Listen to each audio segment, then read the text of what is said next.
his lawyer has indicated that he's willing to come, and he has confirmed that. Well, I'm going to down with that in the market, you know. In relation to the current CEO members, you would have received a letter from his attorney and a draft response from prepared by the Parliament on my behalf. The 4 members have responded affirmatively for the correspondence to go out. Member Cockford, Quinn, and Member Main, whether you are in agreement with the draft that was circulated yesterday. If so, we would dispatch that to his attorney. Guys, put some taps on the screen for me, please.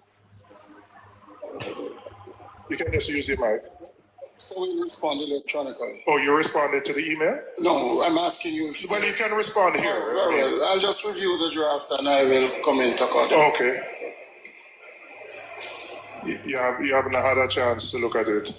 If you could, because we would like to respond to that correspondence, if you review it and then you can either indicate here or via email to the clerk. In terms of matters arising there, I know the acting CEO, there were a couple of questions which arose from the last meeting, and I know you want to respond to a query about the sums that were spent post-Hurricane Melissa in terms of repairs. Could you go ahead? Thank you very much, Mr. Chair. The request that came from the member was for us to explain the 913 million that he said in terms of damage that was carried to taken to the board in November. The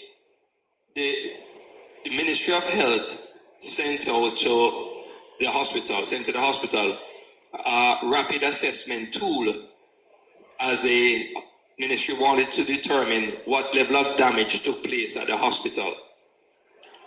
This was done, and I'll just give you the breakdown. It came up to a total of 941,800,000. The estimated cost of damage by the hurricane was 11 million. The estimated cost of places that were prior to the hurricane was damaged but made worse by the hurricane, that estimated cost was 441,500,000.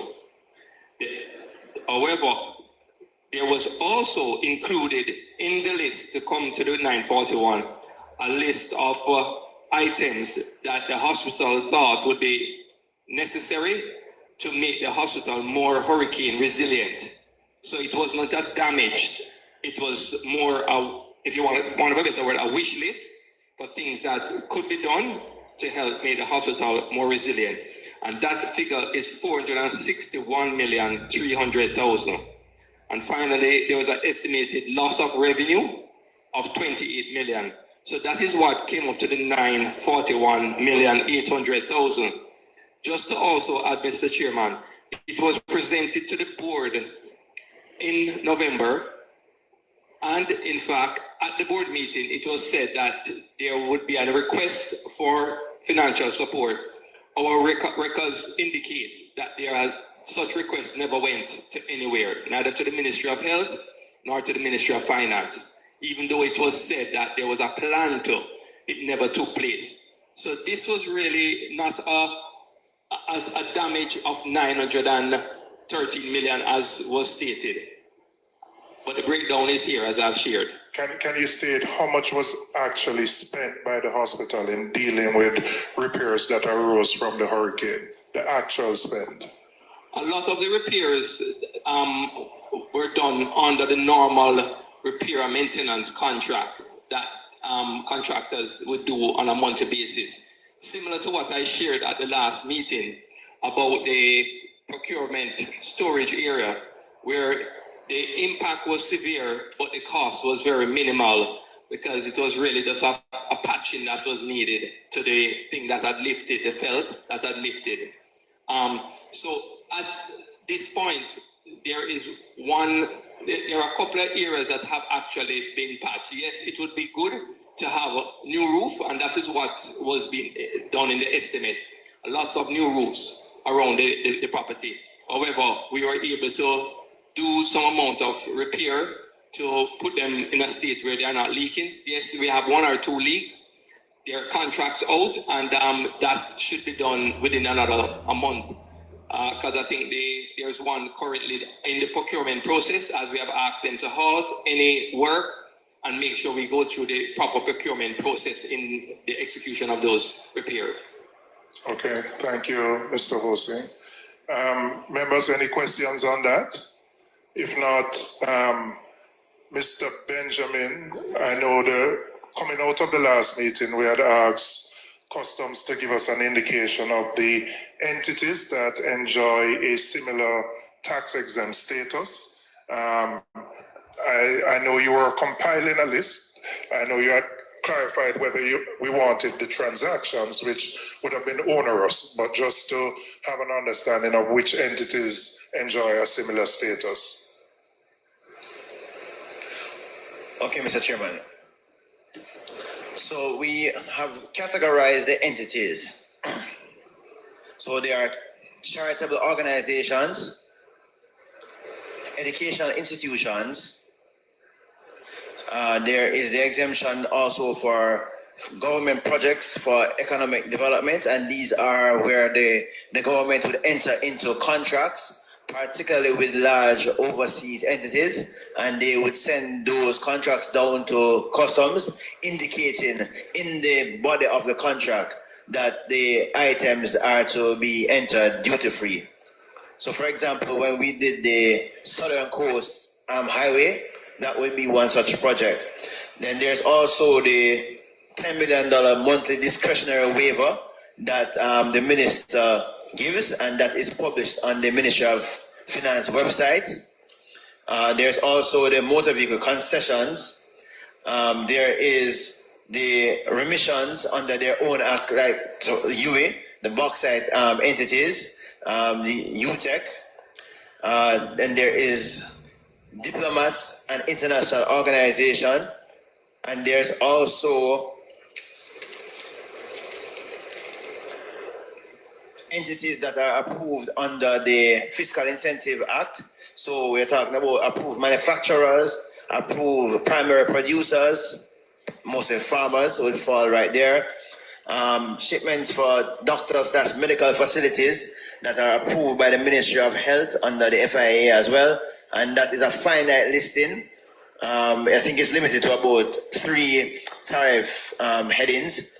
Then there is the shipments for the hotels and attractions that are approved by the Ministry of Tourism. And there's also the shipments approved by the Ministry of Culture, Gender, for artisans, musicians, music producers. So those are the broad heading. If we were to drill down, it would be a large component, because almost for the manufacturers alone, we have like over 1,000 manufacturers that enjoy some concessionary benefits. If we are going to farmers, there are probably about another 1,000 farmers there that are registered under RADA that are entitled to benefits there as well. And from a risk management perspective, what do you have a process to periodically either do an audit or do checks to determine whether the status is being used in the way it was designed?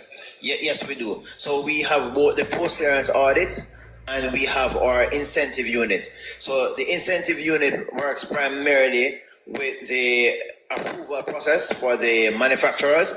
They actually visit the facilities, they look around, they ensure that they are in compliance, and they do periodic visits. In the case of persons who get certain products, they have to send in quarterly production reports, and from that quarterly production report, we will determine whether or not they are able to get additional benefits. Thank you. In relation, the last time you were here, you had indicated that of the 4 entities that were identified by the Auditor General, you had completed a report on 1, but you were fairly advanced in completing the other 3. Can you provide us with an update on that?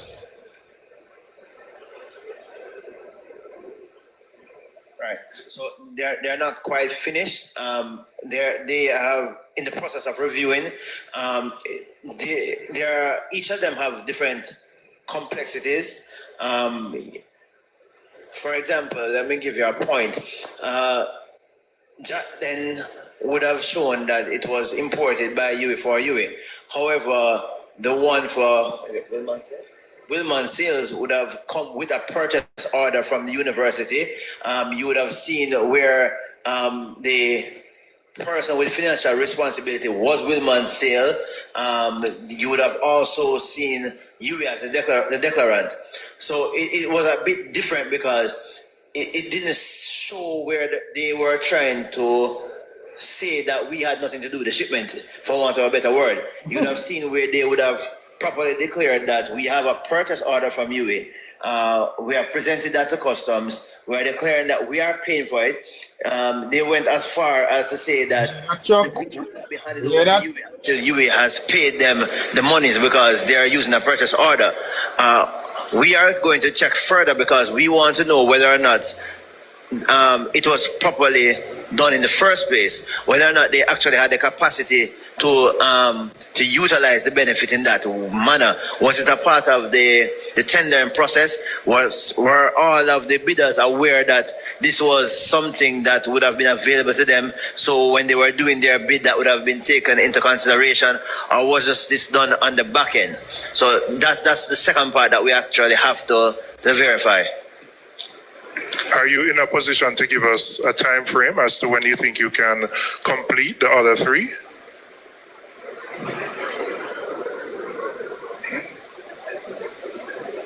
By the end of June. By the end of June, okay. All right. Thank you. Members, any questions on what the head of customs just said?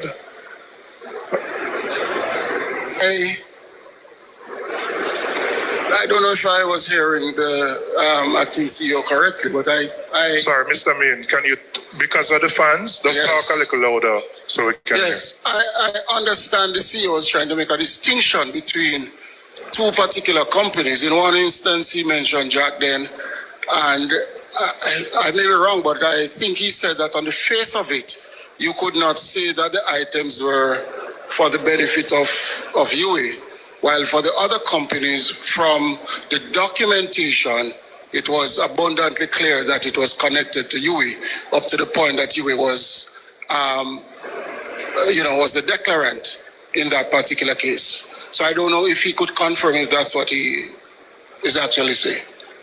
Right. So what we're saying, to be very clear, is that in the case of Jack Den, you would have just seen an invoice. You would not have seen anything to connect Jack Den, save and except when one went further and beyond the declaration to look at the bill of lading. You would have seen that the address was their address, 18.5 Indus Road. I think that is the address.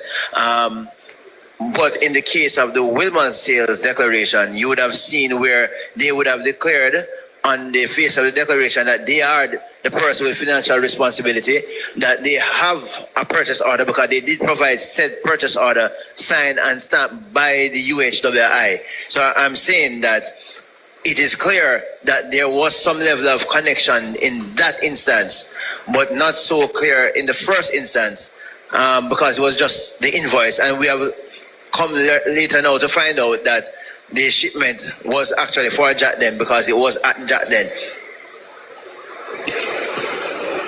All right, thank you. Thank you very much, Mr. Benjamin. Mr. Chai Chow, I'm just going to ask you, again, you have introduced yourself, but just to indicate how long you served as board chair, and also Mrs. Thwaites, if you could just do the same as well so that we have a context in terms of the period of time you served on the board. I was appointed to the chairmanship in November of 2022, and the board that I served was dissolved in December of 2023, early December 2023.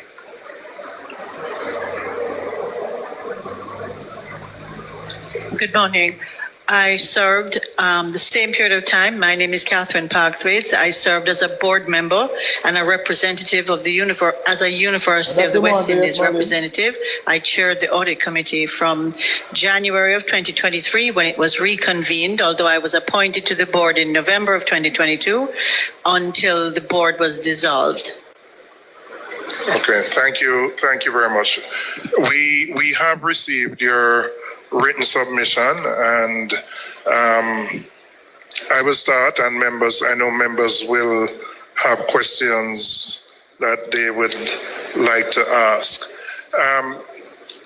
You have identified a number of issues which would have predated your incumbency as board chair. Could you indicate to the committee whether, on assuming your responsibilities as chairman, you were briefed on the issues that existed, and what was the course of action that the board took initially to try and resolve those issues? There was very little brief given regarding the discoveries that the board made. In fact, we primarily were in a discovery period for the first 3 or 4 months of the board's appointment.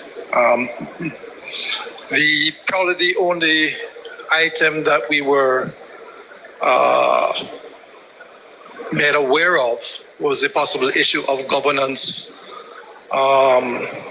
which is highlighted where the CEO does not have a seat on the board, but the Senior Director of Clinical Services has a seat on the board, but does not report to the CEO. So that was really the only major issue which I indicated that we were made aware of at the time.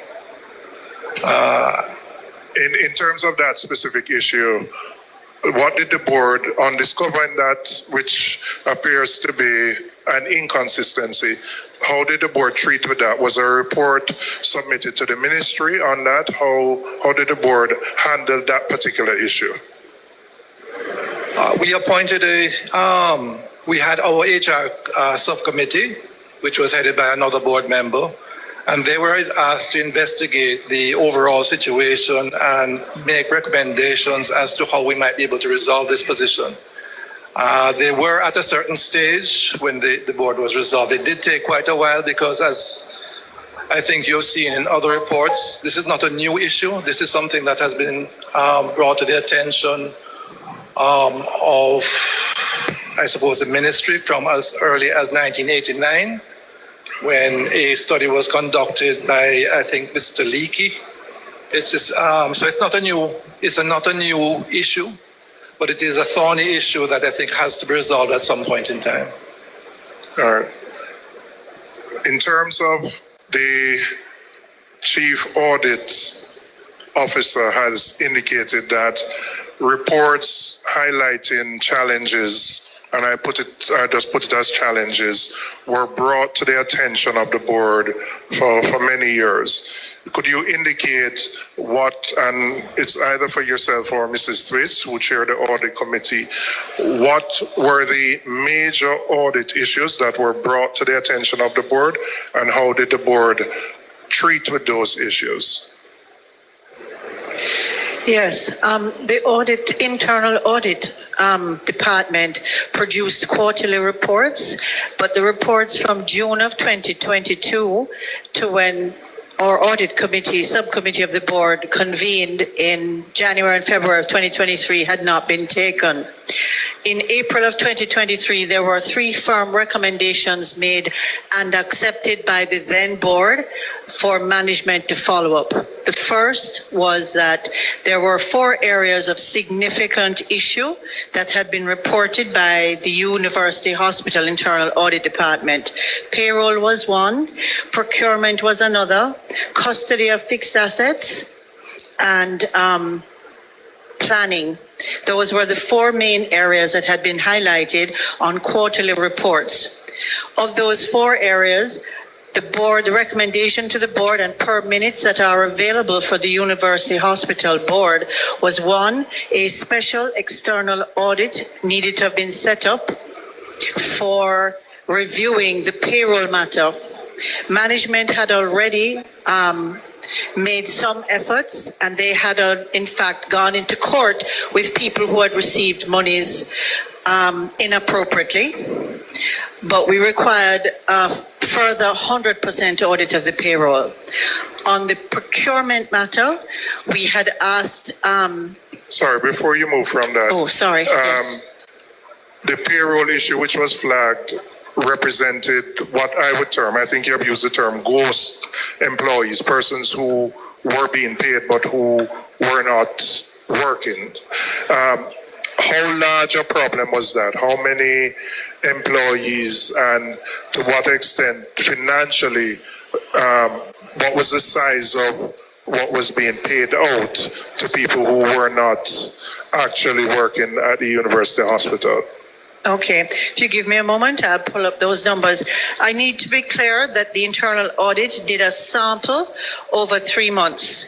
The reason why we asked for the external audit and the terms of reference were given to the management, and in the board minutes, there is an approval by the board asking for management to use the terms of reference and to hire somebody to come in, is that the board felt that although the amount was only about, I think, $40 million Jamaican based on the sample, and that the management had taken 4 or 5 people to court for recovery.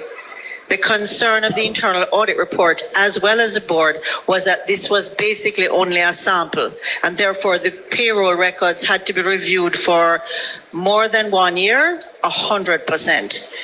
So you're saying you would have identified, if you want to call it, losses of, well, I use the term losses, but payments to persons who really were not doing work of about 40 million. To what extent would that what would have been the total payroll for the university hospital at that time? You have a rough idea? No, I cannot share that because it never came up in any of our recorded minutes, and I would not like to hazard a guess based on memory. Was that external auditor engaged to do the overall audit related to payroll? The board presented the TOR and 3 possible members to go before the procurement committee. Based on my memory and the minutes that I have at hand, up to September of 2023, management had not proceeded to advertise and put the auditors in place to do the 100% check of the payroll. All right, can I ask, I know there's the acting CEO and there are other senior members. Has there been an external audit done to determine the scale of the problem in relation to what I'll term the ghost employees?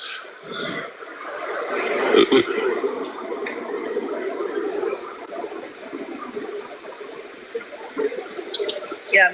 Mr. Chairman, we will certainly investigate and give you a report in terms of the engagement of the external auditor. However, just to let you know that the total amount of overpayment was just about approximately $2 million for all 5 persons.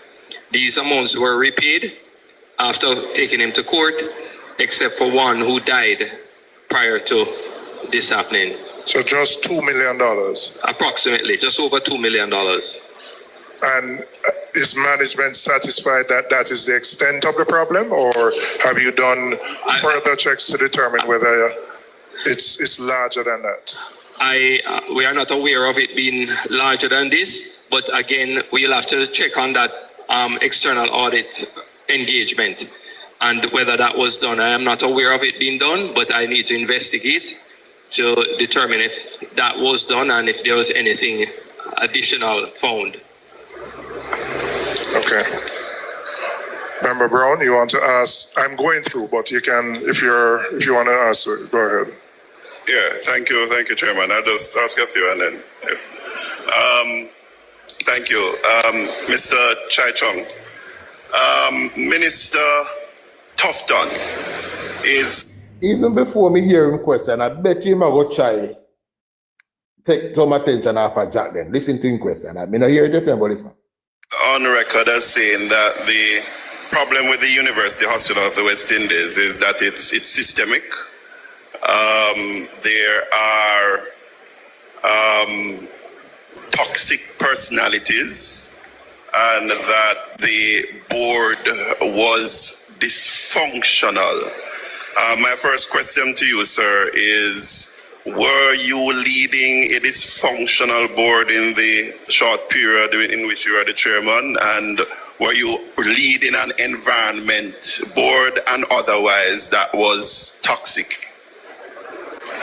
What the fuck kind of question is that? To answer the question about dysfunctionality, I believe that I had a very committed board that was invested in the best interests of the hospital. As to why the minister would have considered the board dysfunctional, I think that's a question you will have to ask the minister himself. The toxic environment, there are challenges at the hospital. There are very strong personalities. But more so, what's necessary is that you need strong leadership that is acting towards a plan, which did not exist when we took the seat at the hospital. There was no operational plan, there was no strategic plan. So in essence, you have an institution that is underfunded with many, many different interests competing for the scarce funds that are available. So you end up in a situation that he who talks loudest gets most attention. Yes. So from that point of view, maybe that's considered toxic. I'm sorry, could you, the other aspect of your question? The other part of your question, please? Sorry, I'm not hearing it. The other part of the question that you asked, I think there were 3 points that you made. And Toxic, dysfunctional, and former board member, if he had a dysfunctional board. It's not the same thing. All of them, systemic, toxic, and dysfunctional. When your board under your chairmanship was empaneled, it was the second board that would have been empaneled since the 2020 new term. Yes. I only saw this document this morning in terms of the submission that you made, but you listed about 15 different challenges and maladies that were facing the institution when you assumed that yourself and your board assumed the leadership. You indicated on page 2 that the greatest imperative of the board was to appoint a permanent CEO. Can you elaborate as to why that was the greatest imperative of the board as you saw it? Well, certainly as a board, the person that is most important to us is the CEO, who we will hold accountable for the performance of the institution. You needed to have someone in place who is permanent, who is conducting the activities and the goals of the institution. And it's a situation where you want someone who's going to be acting for a period where they can make a difference. So we had to answer the question as to whether the person who was acting was suitable for the position or whether it was necessary to bring someone else in with other capabilities. Okay, so you essentially believe that the CEO was critical to lead the institutional reforms and to address the challenges and maladies that you had outlined? That would be correct. All right. Could you, and before I continue, Permanent Secretary Green, is it the purview of the board of the University Hospital to appoint the CEO of the institution, or it is the minister who does that? Just for clarity. The board. The board. All right, thanks. So it was in good stead, and in terms of governance, the duty of the board to appoint the CEO. Could you walk us through the process that you then executed as to addressing the greatest imperative of finding a new CEO for the hospital? Certainly. What we in the board discussions, it was contemplated whether the board was in a position or not to recruit without external help a CEO. The board made a decision that the position was so important to the institution that we should solicit the services of a professional headhunting recruiter. We did so, found appointed entity that had a very strong reputation. This company has done hiring for the government of Jamaica and several leading institutions in the country. An international search was launched. I would also indicate that in bringing this professional on, there was a question as to the salary levels that would be needed to attract the type of person that the hospital needed. And the government of Jamaica guidelines for the post, the HR professional indicated would not be sufficient to attract the type of person that we were looking for or that we thought was necessary to lead the hospital. So to support that, we sought the support of the Ministry of Finance, sought permission from the Ministry of Finance to get additional support from private sector to augment the salary that would be offered for the position. And I think we got support from a number of companies for a period of 3 years to do that. Once the support was confirmed, the search was conducted. We had 90 applicants for the position. 90? And the professional... 90 or 19? 90. 90, okay. Right, 90, over 90 applicants for the position. And the persons who applied had a significant amount of experience in hospital management. They came from as far, the applications came from as far away as the UK and Australia. We had regional persons, people from the US and local as well. There was a short list created by the HR team, HR professional consultant of 6 persons, and we included the acting CEO at the time to make a total of 7 persons for the short list for final interview by a panel selected by the board. All right. So you, in your presentation, the submission, you indicated that the process went through and candidate was identified and that candidate came to Jamaica and went through a sort of an orientation. There was an issue that the candidate raised. Can you, walk us through what that issue was? The candidate indicated that the most important person for them to be able to achieve the objectives of the institution was the Senior Director of Clinical Services, and in their experience in the other organizations that she was, that the person was in charge of. I suppose. yes, it was a she. Right. Do you know her personally? Not before this. But you know it's a she? Yes, I do. The man, no, you mean of the man, they don't know that. Hey, the most important person to the management of the institution would have been the Senior Director of Clinical Services, who would be the person that she would, or that would be lent, I can say she now, I guess. She would lean on most for the clinical governance of the institution. So that person needed to report to the CEO position. And the issue was that having been here for the period that she was, she determined that there was a problem with the reporting requirements or authority of the position.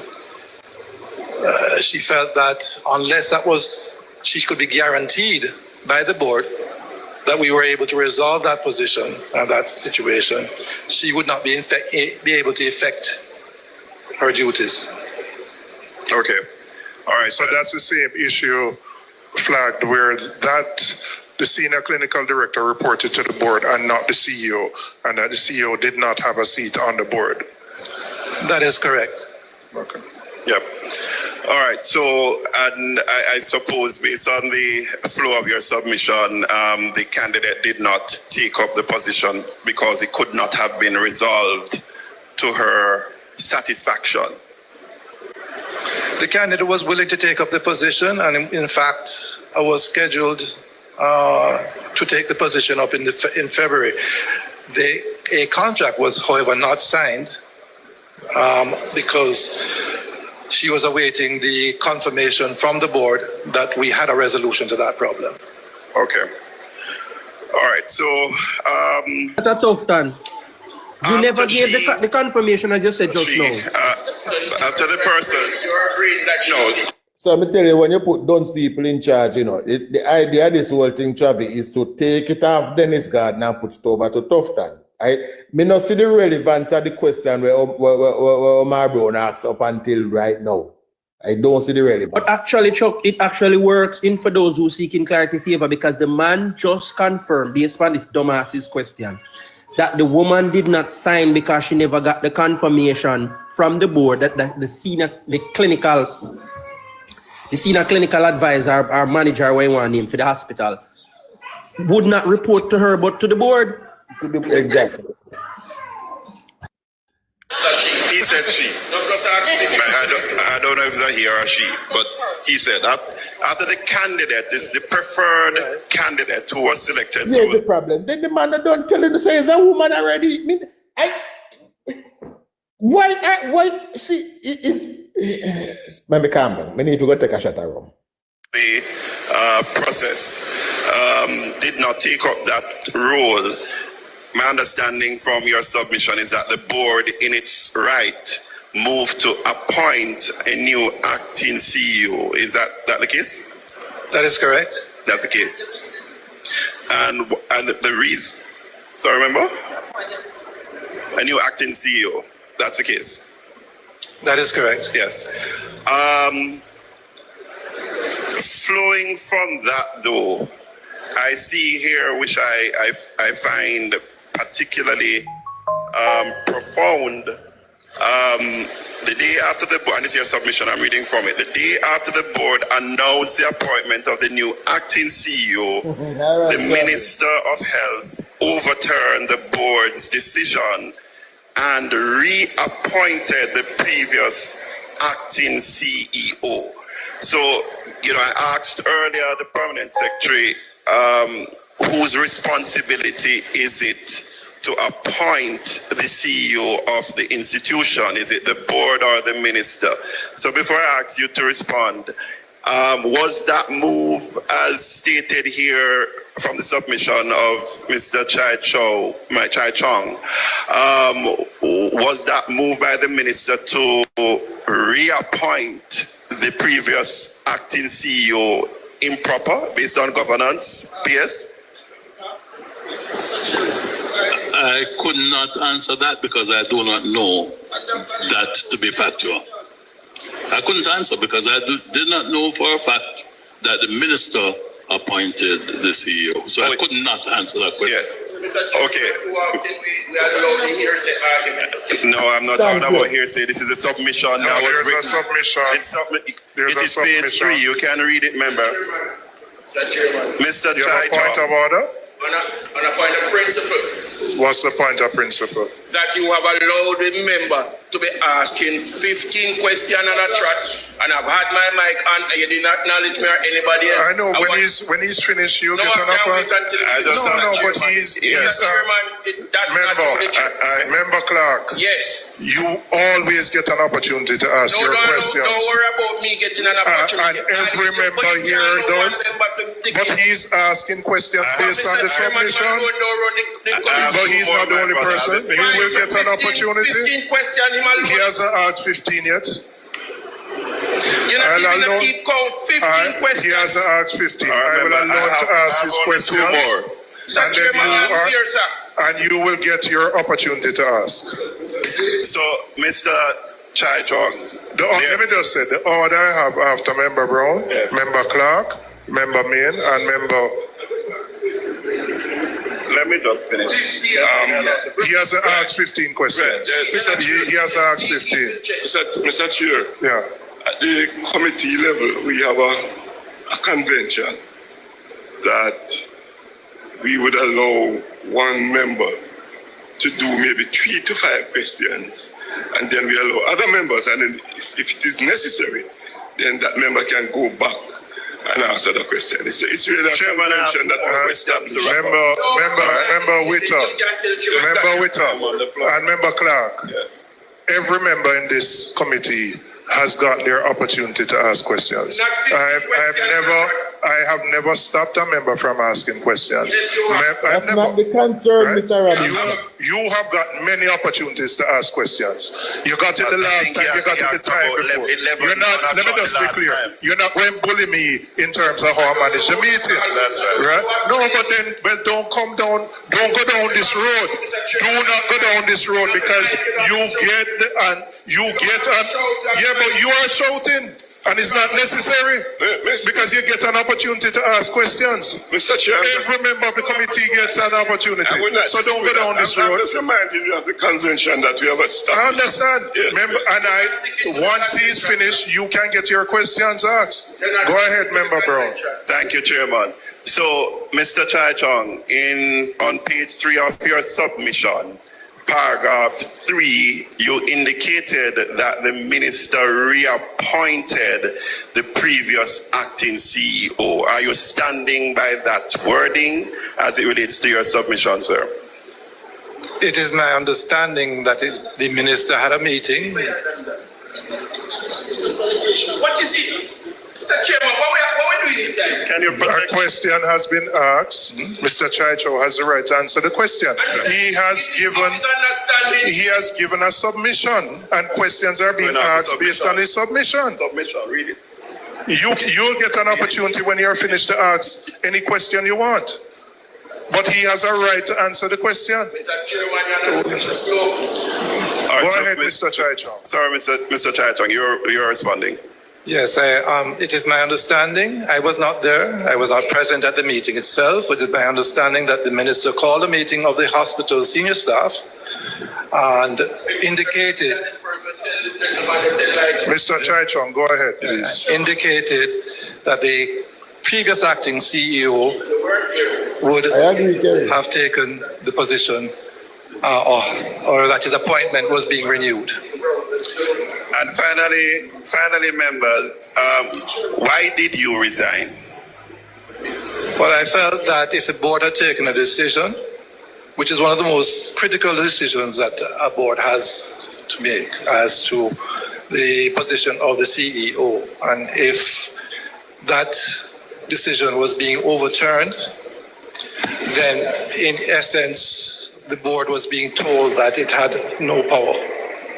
And I was not willing to continue serving where imperative or where decisions of the board could be overturned without any kind of consultation with the board. Thank you, Chairman. Yes. Is it me alone or was this? Seemed that this was prearranged, you know? But Chuck, hear this. Even Mr. Chai Chung elected to go and speak, you know. Him say me want to go talk. And the PNP oblige him. So we and guess what? These things are his opinion, because when the actual people, the permanent secretaries ask, is this so, man? So I can't answer that question because I don't know it to be a fact. Yeah. We don't need to hear more than that. The permanent secretary who works within the Ministry of Health, who knows what is going on, who they report to, says, I cannot speak to that because I don't know it to be a fact. Those are just pretty words to say, my youth, you are tell lie. Yeah. So it seems like this was a rehearsed performance. It's because the man put out for him information in the Gleaner. Remember, I know. All of this I went saying I Gleaner already. When I say no, I went saying I Gleaner already. Them just get him to repeat it to put it on record. That's the whole intent. my colleague has left off. This meeting that you said was called by the minister, were you present? No, I was not present. Okay. And notwithstanding your absence, you resigned based on a decision, according to you, that the minister took that was never communicated to you. Why do you say it was not communicated to? Because you said you were not at the meeting. Was it ever said to you by the minister that he intends to have the previously acting CEO reappointed? Yes, he did. And when did he say that to you? Prior to his visiting the hospital, I was called into a meeting at the minister's office where he indicated that this was the action that he was about to take. Okay. And you resigned at what point? After I was informed that the action had been taken by the minister at the hospital in a meeting at the hospital. But Mr. Chang, would you agree that the administration of the hospital falls squarely or is led by the board of which you were the chair? This is Xavier That's Bain. derelict in his duty. Yes. And it is very unusual.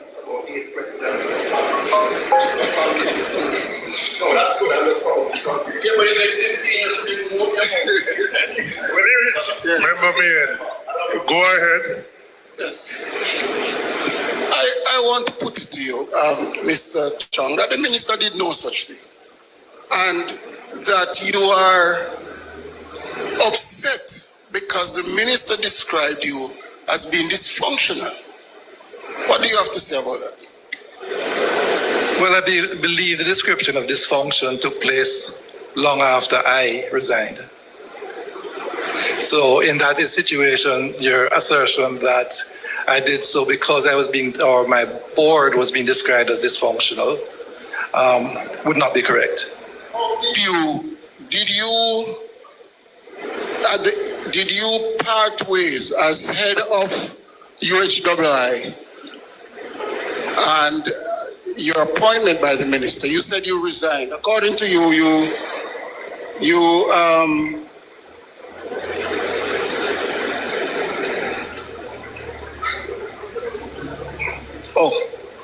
so will you agree with me that the minister fired the board of which you were the chair at the UHWI?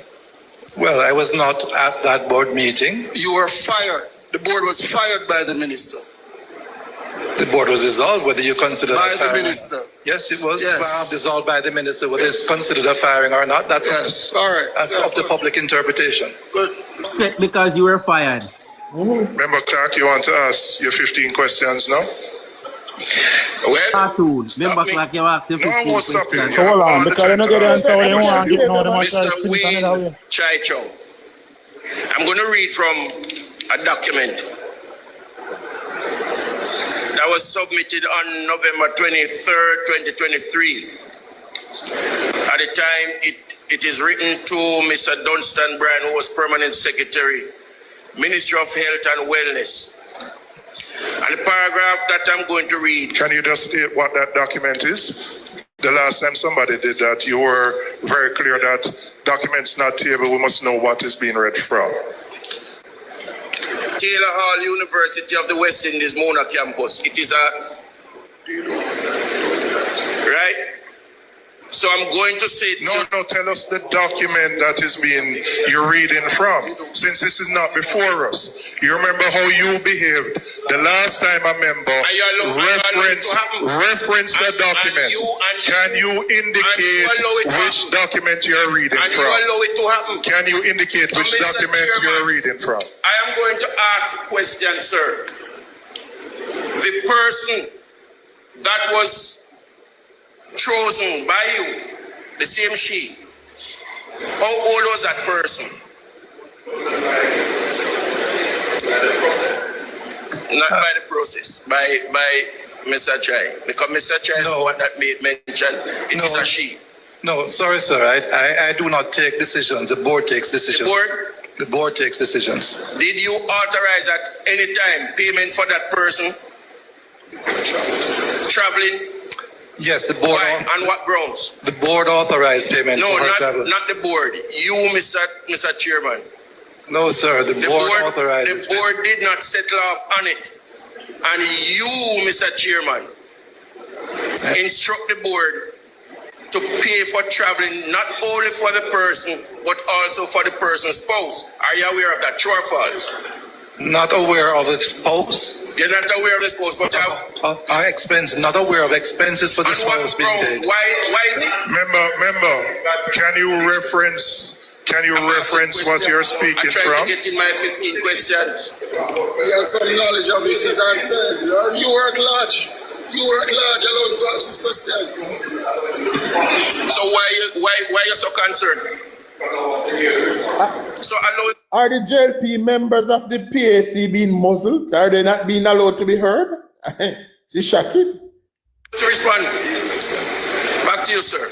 Right. Not aware of the board authorizing payment for the spouse's travel. Did you instruct the board to do so? Authorizing payment. Yes or no? The payment. The board authorized. Did you No, not instruct the board. the The board board? was already not settled on the idea of employ the person. I am asking the gentleman, is it true or false? Am I telling a lie? The board indicated that it wanted to Actually, your credibility see the just went to individual the and 6 foot complete 6. final due diligence with that Right, Sean has individual. no credibility. And that None. individual lives overseas. That final due diligence is necessary to be conducted on here in You're not Jamaica. answering the question, sir. Did you authorize Did you the travel? authorize, did you instruct, did you ask, did you recommend any one of them, the board to pay the traveling amount to the person that came from wherever you say she came from? Again, sir. Obviously, you know that it is a she. Right. Again, sir. The board took the decision. No, it's not the board, Mr. Wayne. But he has answered, him said the board. It's not the board.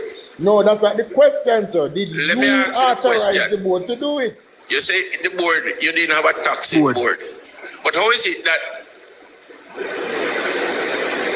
the committee, is there a committee that dealt with the interview of that person? Yes. And what was the recommendation? Of the That same board, that same committee, sorry. The recommendation was to hire. And why did the board refuse? Explain, carry us through. What happened? Refuse what? Yeah, with refuse. Sorry. Refuse what? Yeah, that was, I was Mr. Chairman, allow the gentleman to No, answer but the you have question. asked refuse what though? No, but you don't know, Mr. Chairman, I'm talking to Mr. But he King. doesn't know, I Unless know. you are now the I'm former asking chairman. refuse what? Man, no, for Mr. Chai Chong, no, Refuse what? saying the no. I would seek that Mr. clarification as Chairman. a member.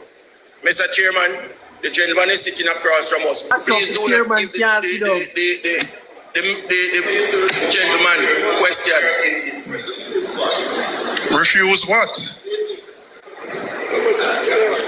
You're answering me through the chair.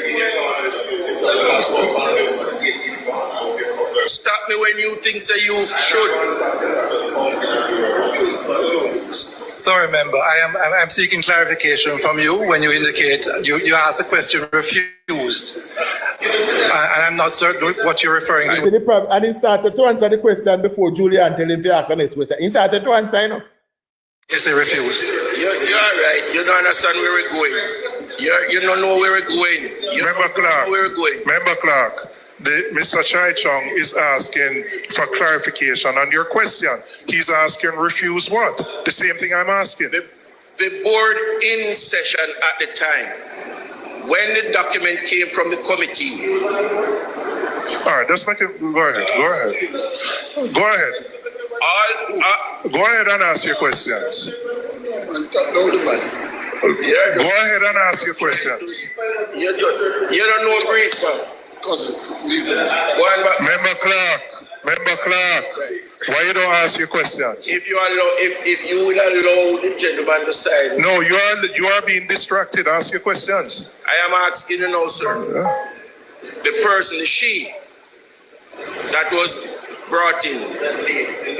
I don't know if it's a lady. Mr. Wayne said it's a she. Member Clark, just focus and ask your question, huh?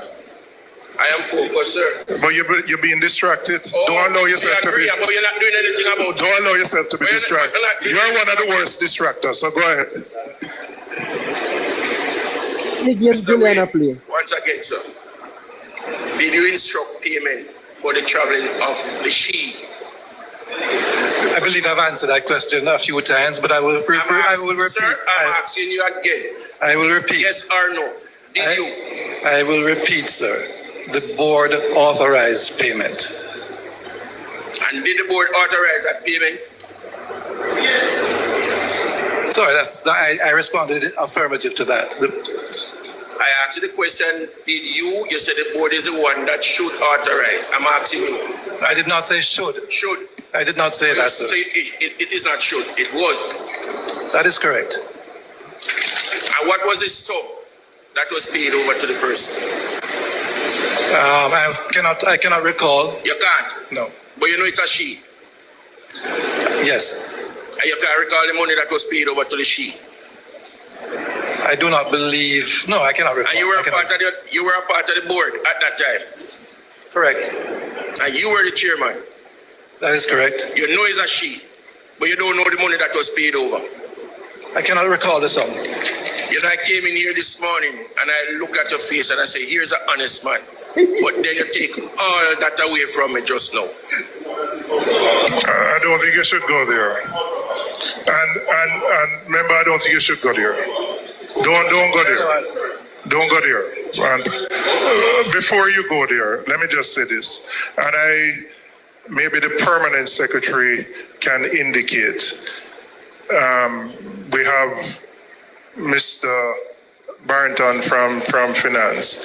In scenarios where there is international recruitment and a candidate is shortlisted, what is the practice in terms of dealing with the shortlisted candidate who you would need to physically bring to the island for interviews or further? Yes, he is, you know, if you want to call it verification before making a decision.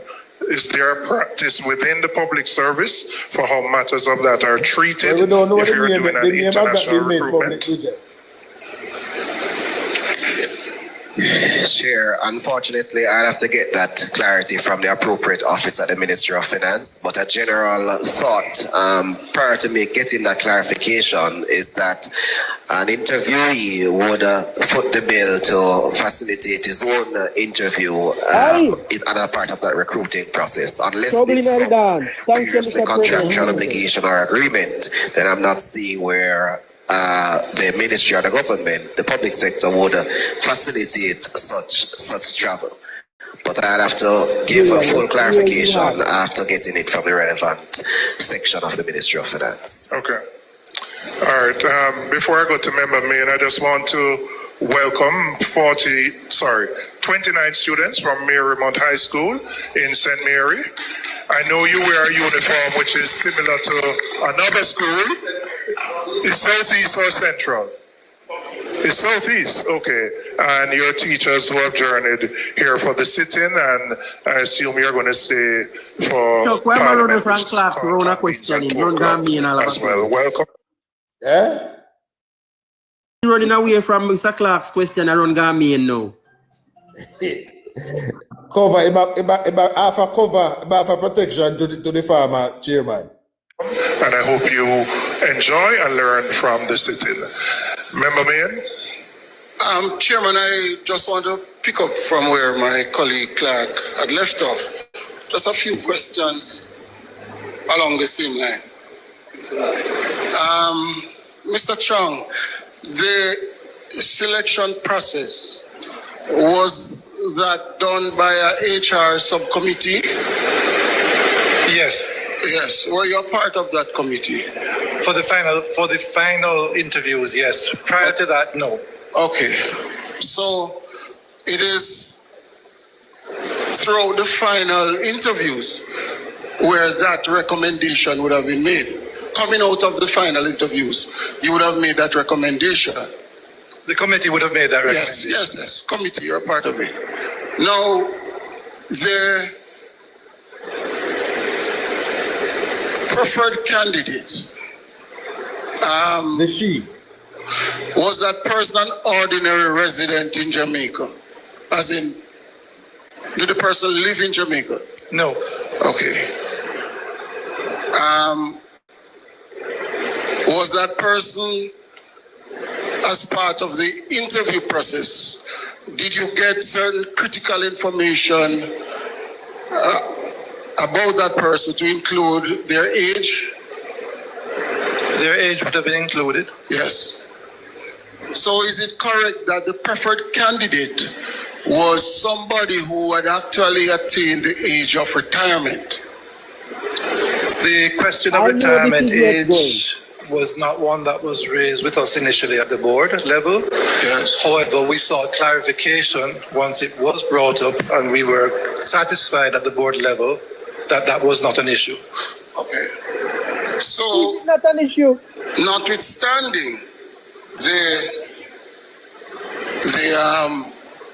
age concerns that you have said was ratified, would it be correct to say that the board at the time, considering everything, was not settled on this recommendation of hiring somebody who lived overseas? The board ratified that decision. Okay, very well.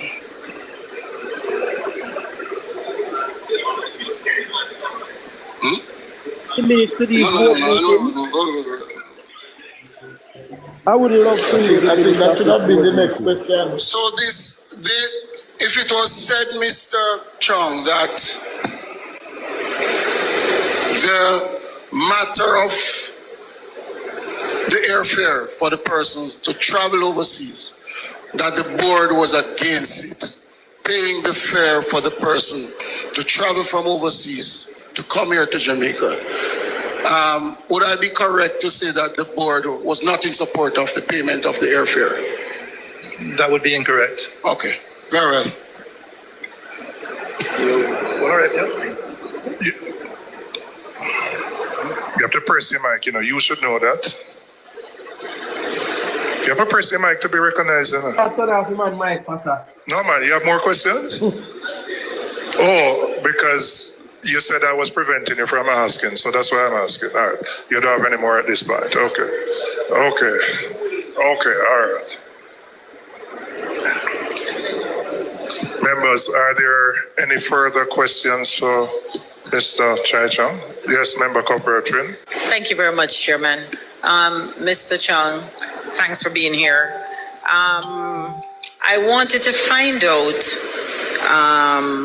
during your tenure, you listed so many deficiencies that was taking place at UHWI. Was there anything you mentioned,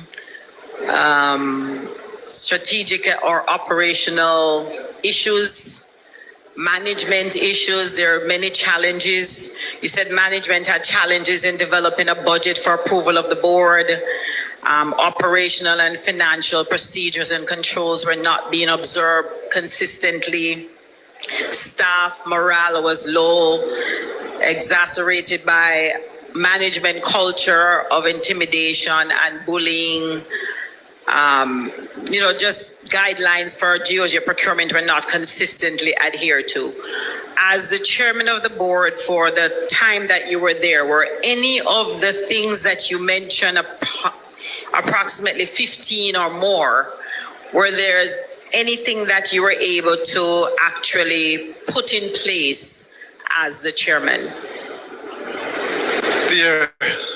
There were a number of things that we looked at having to start to correct. And the major challenge is that as we are not an executive board, those corrective actions have to take place through the management team. So we try to work with management to improve a number of these areas. but it would have been left to management themselves to execute the initiatives that we as a board felt were most important towards the hospital. So basically, the board didn't have any power. Is that what you're saying? That the board was powerless? You have policies to execute, but you couldn't do it because it really was left up to management alone? What was your power? What was the power of the board to actually direct and to make sure that some of these things were instituted? Well, the ultimate power of the board would be to take sanctions against management, or the management that reports to us, which would be the CEO. Okay. Member Cousins. Thank you, comrade. Thank you, Chairman. There you go. Thank you, comrade.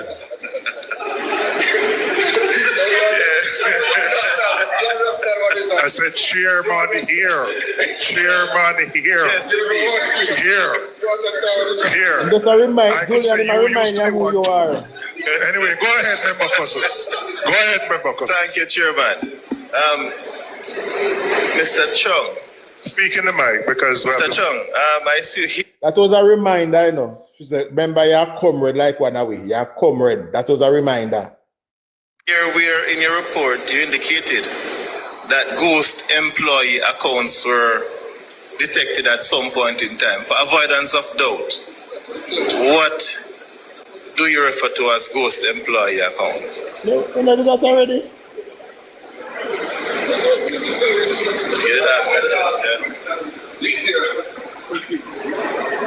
You just reach.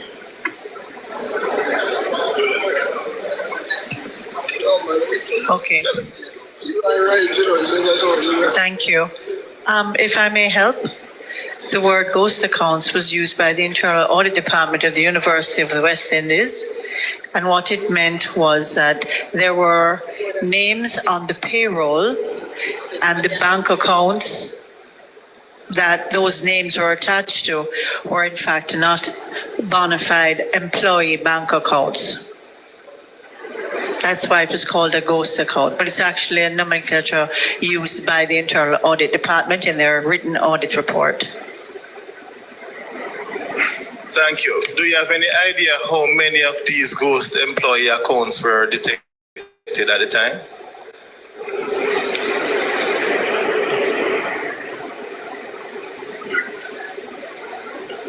Understanding is that I think Mr. Hussein answered that a little earlier when he said that there were 4 or 6 individuals amounting to 2 million, but that was Mr. Hussein who answered the question. And so, Sir Hussein, you're saying that what steps have you taken since all of this to ensure that there's not a reoccurrence of this employment practice or this practice overall? What the hell? As I shared with the chairman, I will be investigating this matter and providing a proper report to the PAC in short order. So, Mr. Hussein has been put Thank you, in Chairman. for the investigative process. What the hell is this man asking, Mr. Hussein? The man put in to conduct the investigative process. What? But it look like Mr. Cousins just reached. Have you seen just reach? You ready now? Then press the mic now. Come on. You have a long Through you, Mr. Chairman. Long run. Through you, Mr. Chairman, to the PS. And if I'm permitted to ask this question, what's the salary for the present CEO?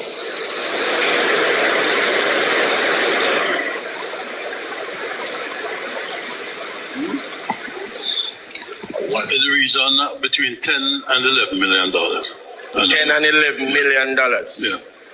Does he get security? No. He doesn't? No. He gets accommodation? Not to my knowledge, no. Not to your knowledge? Not to my knowledge. Through you, Mr. Chairman, to Mr. Wayne. Sorry, Chairman, through you. I understand that he has housing benefits. Yes, housing benefits. Fine, fine.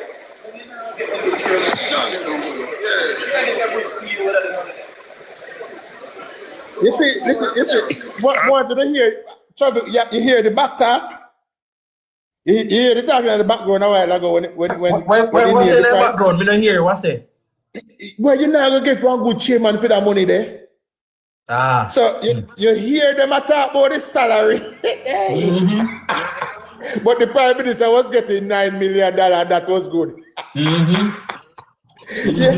That was in the background, you know. When the man said they might get 11 million. But you're not going to get one good chairman for that money there. Yeah, me tell you. Listen to but the Prime Minister should continue to take 9 million. Wow. Look on it, you realize the man asked for accommodation too, you know. All right. Oh, them players operate. We are not our security guard assigned to certain members of a certain institution, you know. Because you don't know anything can happen, you know. So you assign with our guards. Well, at the time it was guardsman, so guardsman would have assigned somebody to the previous one, you understand? But since King Alarm come in a different arrangement, so King Alarm now you're going to give King Alarm for their money up front, so that security detail they get that way. You understand? Mr. Chairman, yeah, man, follow you. the person, the she that Mr. Wayne Chai Chung alluded to, sorry, the board would have made the decision to employ that person when you were there. If the board would have made that decision to employ Did the board make a decision to employ her? It was a decision. What was the salary package that was offered to the person? I believe the salary package would have been in excess of $20 million. What is the excess? Sir, it's been almost 2.5 years since. You don't remember I don't remember the exact number, but I do remember that it's over 20 million. You're sure the excess did not bring it up to around $33 million? I don't think it was that high. You're sure? No, I cannot be certain. And if we should ask for the minutes of that board meeting, would it reflect $33 million or just 20-something million dollars? I would not be certain. I couldn't answer that question for certain. So, Mr. Wayne. So pause. Pause. 2.5 years ago, the Prime Minister salary at 9, the opposition there were about 7, some of them are 8, and they're offering this hospital CEO 33 million. 3 times that of the Prime Minister and 3 plus that of the leader of the opposition.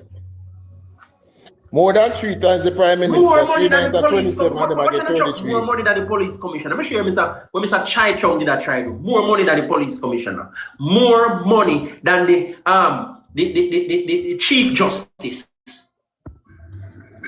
More money than the it outlined the responsibilities of the role. No, because really and truly, as can to the gentleman, them have no role. Them have no, what would I call it now?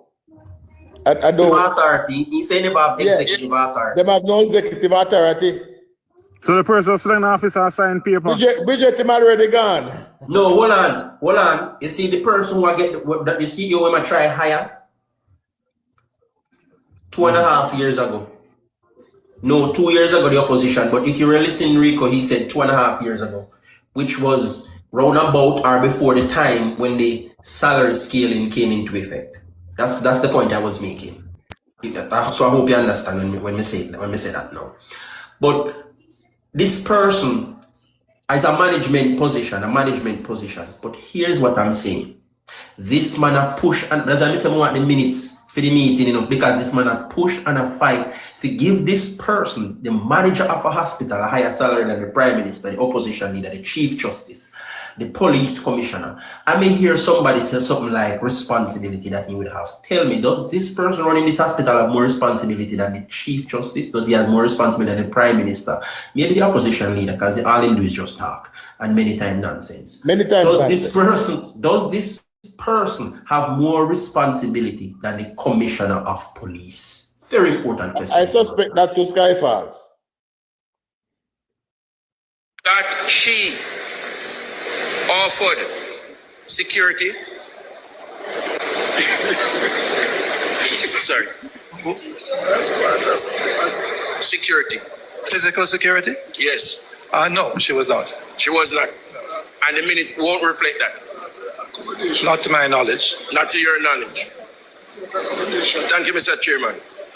Mr. Chair, with all of these questions, I think I would want us to ask that the minutes, if we can get the minutes. Sure, that's what I'm The talking questions that about. we just asked for, especially on man. regarding the employment, because a statement here was made that the board announced the appointment of the new acting CEO and the Minister of Health overturned that board decision. I would want to know the reasoning behind that, because something was put here on paper. Minister is not here to respond, so I think what I would want to see is the minutes for that meeting and what was stated. Thank you. I would, so could you indicate the date of that meeting? So just to be clear about what we're asking for, it would be the minutes of the meeting that took the decision If they find the minutes here, they become a member of the PNP. Yeah? If them find the minutes without this particular meeting in its entirety, I suspect I that this meeting will was pay for a stored. membership to the PNP. I suspect that these are gonna be stored at the same part where they procure Flooding go on. Where the flooding go on. Where the flooding go on. Yes. the appointment of the recommended CEO. Is that what you're asking for? All right. That would have to be directed to the acting CEO now. If you could provide that to the committee. Okay, Chair. Okay, and also the minutes of the meeting that would have agreed on the remuneration package for the candidate who was offered that position. Okay, Chair. Okay.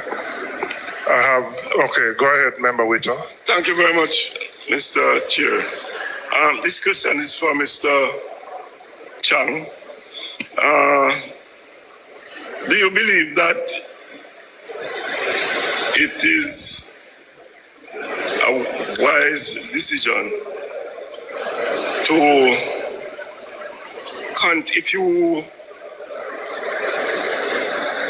if you are looking at employing a new CEO and you advertise the position? During that time, Member Witter, speak closer to the mic. yeah, because of during the that fans. time there's an acting person, someone who is acting in the position. If that person does not contravene his position as the acting CEO or resign, do you think it would be wise to have him continue until you find a new CEO? The reason that we chose not to renew that acting position or to extend it is that the person had been acting in the position for 12 months consecutively. We received advice from the HR department of the hospital and also from the legal department of the hospital that if we were to renew it for a further period, the person who was acting in that position would have had grounds to possibly. All right. So at the same issue them have over the campus too, over UA campus, where HR, it's when people are acting in a position, you're supposed to break them every 6 months or every 3 months. You're not supposed to make them go once they go 1 year to 12 months. You have to give them a contract for work.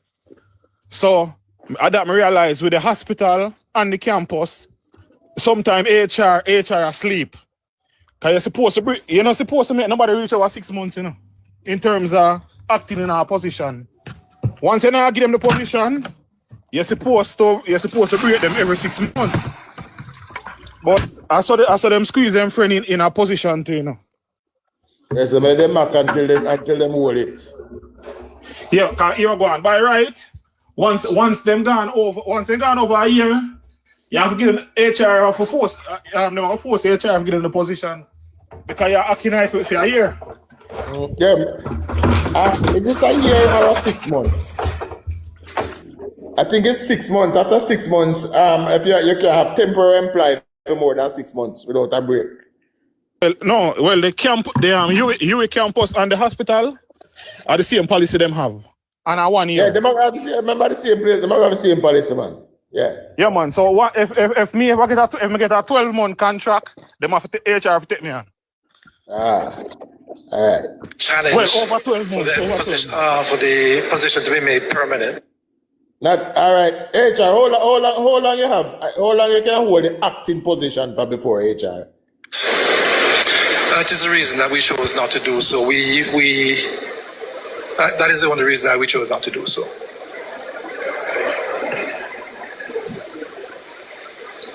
Do you have any more questions, Member Whittle? That's it? Okay. Member Brown, you... Sorry, Chairman. Just one final question, just for clarity. Mr. Chai Chong, the acting CEO that was reappointed by the minister based on your submission.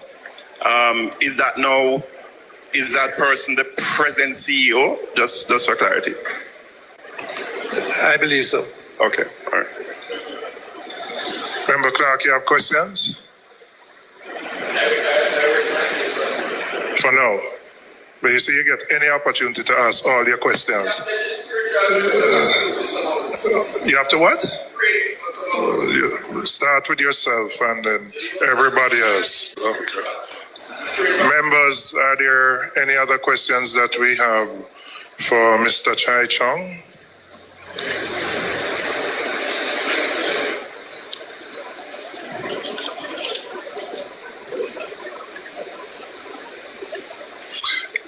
You said that in your submission, were you aware that the University Hospital enjoyed the tax exempt status and that you said you... Oh, 6 months. You were not aware of any abuse of it, but were you aware of the benefit that the University Hospital enjoyed with the tax exempt status? Yes, we were aware of it, yes. And from your understanding, under what circumstances could the University Hospital utilize that tax exempt status in terms of the procurement of goods and services? Primarily through the importation of goods without any customs duties and the exemption from GCT as well. And typically in doing so, would that be done typically through a procurement process where a third party is identified and that third party would bring the goods or the services in on behalf of the University Hospital? For the most part, I would expect so, although there would have been I would expect that there would have been direct purchasing once the amounts fell below a certain level. Okay. In terms of were you aware at the time of your incumbency of the issues related to the absence of a tax compliance certificate for the University Hospital? It was never brought to the attention of the board. Sure. It was never brought to the attention of the board? The absence of a tax compliance certificate was not brought to the attention of the board. Well, well, let me ask the question then. When or how did you become aware of that? Was it after your How is it that the term chairman had is allowed to ended? ask questions, but the Correct. Speaker of the House or the Senate President is not allowed to ask questions?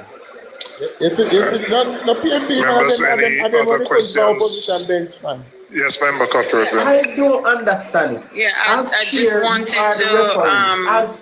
As Speaker, the back. same. Senate President, the same. How is it that they As can far ask as questions, but did the board members ask for the medical records for the person everything? that the preferred person that you had chosen? And did they ask for that document and another document, and possibly when those documents were not presented, that's when the board was dissolved?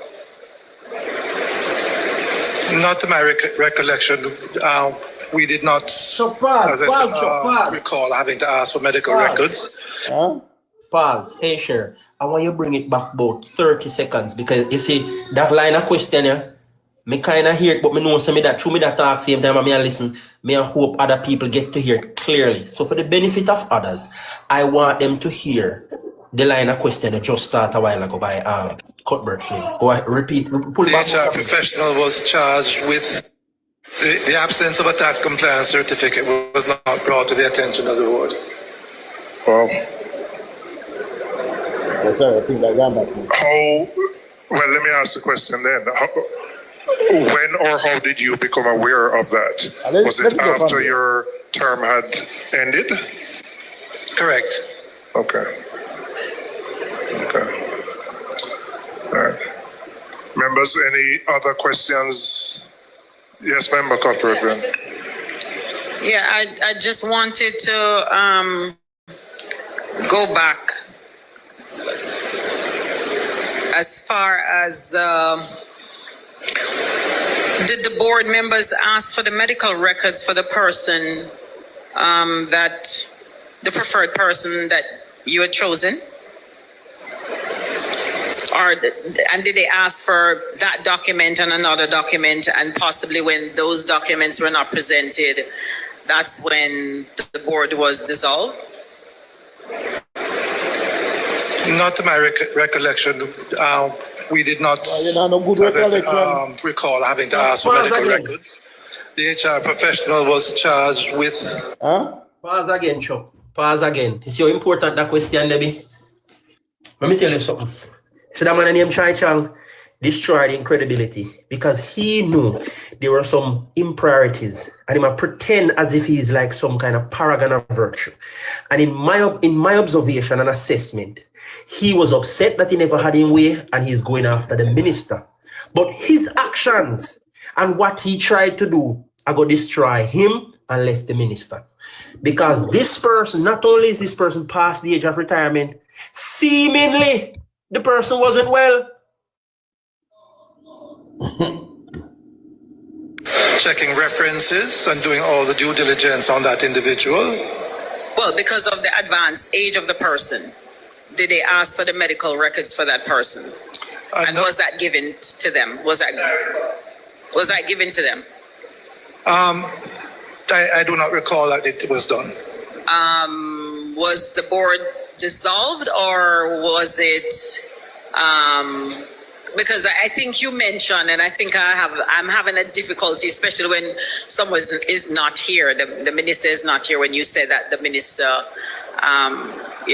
overturned and the board's decision. Was that the minister who did that, or pretty much the board? Because these things were not given to the board, that's the reason why the board was dissolved. Pause. One more time, please. One more time, please, Sean. You see where Cuthbert Flynn try to point out to the man here? You can't say this because the minister not there.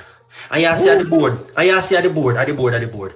Chuck, may I ask the general public, how many persons does Christopher Tufton single-handedly put onto this board? Can you think Christopher know what going on this board meeting here? The minister have 8 and the university have 10. I think that's how the board set up. The minister, so the university appoint more members than the minister. But the thing is, what may I get from it, you know, is Hold on, this. Chuck. Wait, Chuck. You see, this my submission. I don't want it to be comprehended that it's a matter of number who have more board member. It is a matter of how many connections the minister has on the board. And Chuck, hear this. If me a prime minister, if me a health minister, me a tell you, say me a put people me can trust and rely upon in the board, we are going to tell me what I go on at the board meeting. Me not put no stranger or nobody when have the love and the decision was overturned. Obviously, somebody tell the minister, say, yo, them are trying to find a hole, man, you know. How do you think even Harry Clark can ask these questions, these presumptive questions? Did you instructed the board to go with this decision? And that happened. That's what happened. The board wasn't with it.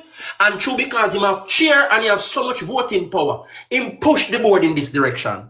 And that them a point out, you know. That and is what is being pointed out. He come now with a coordinated attack. A coordinated attack. Because in vex a reverse. Because in vex, because in all time spooky, according to Skyfall, they must did not something, never get the job, and the Jamaican people's money. That is the problem here. This man is upset. Again, I cannot speak to the reason that the minister dissolved the board. I can only speak to the minister indicated. I'm Jamaica man, sorry, it's under permanent restriction, so you know. Again, having a meeting with the staff of the management of the hospital on the day that I resigned, where it was indicated that the then acting CEO would be reappointed. Okay, no more questions for that. Okay, Mr. Chai Chung and Mrs. Park, Mrs. Park Thwaites, let me thank you for being here and thank you for your submission to the Public Accounts Committee. There are no more questions. Is there anything else that either of you would like to add beyond the submission that you've made? You have no last lick? Not for me, Mr. Chairman. Okay, thank you very much. Members who... The man open the door for your last lick. You have no last lick. We had gotten through to 4 of the 7 issues that were highlighted by the Auditor General. Only 4. There was item 5, 6, and 7. And I'm just going to try and see if I can find those documents so we can go through that in the interest of time so that we don't have to have the officials back here. Sorry, if you wish to leave, you can do so. Okay? Let's just try and identify. We're going back to the original Auditor General's report. We had gotten through to items 1 to 4. We're going to deal with items 5, 6, and 7. So members, if you want to pull up the documents electronically so we can just follow. And for the members who have not responded to, we have the prompt here? Okay. Okay, we can just share.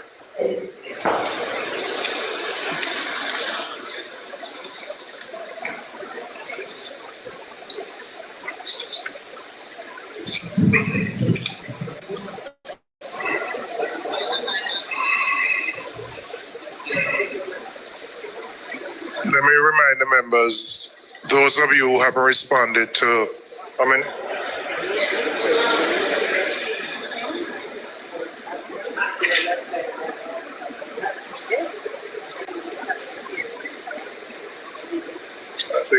think most of them have been answered.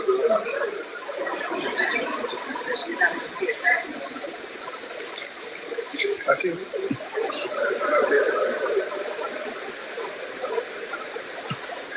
All right.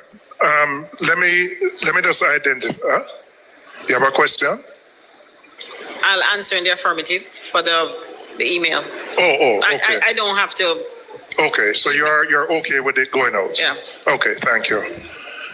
Members, the key finding number 4 was the misuse of the tax exempt status. I mean, we have had an exhaustive discussion on that. I don't know whether there's anything further that can be added on that. Yes, We await from customs the reports from the other three entities. Key finding number 5, the after the fact procurement activities. Again, I believe we have had an exhaustive discussion on that particular matter. Key finding number 6, the use of the private wing for procurement. I think that was an issue which arose related to the absence of a TCC, and that matter has been, I believe, fully ventilated. And key finding number 7, the other procurement irregularities related to hiring consultants and other service providers. Again, I believe the University Hospital has addressed those matters. So while we didn't go item by item, I believe the discussions that we've had over... Sorry, give me a second. I'm going to restart and come back up here because that's something that's still banned. So guys, give me a second. I'm going to restart. It's my second time.